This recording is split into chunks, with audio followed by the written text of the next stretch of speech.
He hiko ngā rangi, he hiko ngā tangata. Hiko mai ana a Maru Samuels, te amorangi hau. Ko Maru Samuels tōku ingoa, he uri a hau no tauhiti, tūwhiwhia me te ngare. Kei te mautere o Matakana e noho ana. Ko au te tia mana hou mō te runanga o Ngāi Te Rangi. Pretty big mahi, but firstly, it's privileged to have the confidence of the board to take on the role. So I've only been in the role for a couple of months now, but it's a huge role. So firstly, to acknowledge Charlie Tawhiao, who held that role for a long, long time, and the enormous mahi that I get to see now that he did on behalf of the iwi. Ka tautahi hei hea mana no me Charlie Tawhiao. Ko tō tātou nei Waimāori, te nui hoki o ngā rangatira e tipu ake i roto i tīngu. Koera te hiu hia o oku tipuna, te wā i tāi au ki roto i tēnei tūranga, koera tāku. Ko Ngāi Te Rangi iwi tēnei, o tauranga moana e aro whakamuri nei ki tōna taupakihi. Kua pērā pēr taku kōrero. Waiho tērā mea te mana motu haki ki ngā iwi, ki ngā whānau hei takahia, kia koke i ngā oranga, i ngā rautaki oranga, o te moana whānui nei.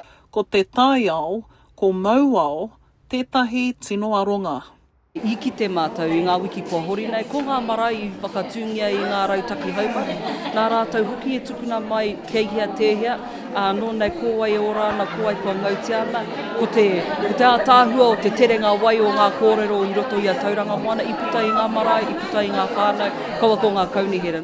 Ko te taiohi, ko te tū hono hono, kia tū nohu nohu mā, tētahi aronga anō hoki. Ko te mahi ua, me pehea pat, me pehea tātou e haere whakamu. Me pehea tātou e tukoa ngā kōrero ki a mātou nei tamariki, ki a mātou nei rangatahi hoki. Ko tēnei te weru. Te kaumārua ngā marae, ko te kutaroa tētahi e whāngai ana i te kai a te kōrero. Aha te mahi, haha nā rauwi me ngā mea tautoko e te rangatahi tēnei wā, me tā rātau hoki ngā mai, engari tēnei ata, e ki te au e ngā kaumātua, ngā pakeke, ngā rangatahi hoki kua tai mai ki te kaupapa nei, ko tēnā te mea mai. Mārama te aronga, me he hikonga rangi, te hikonga o Ngāi Te Rangi. Hini te mate kōiwi, mā Aukaha.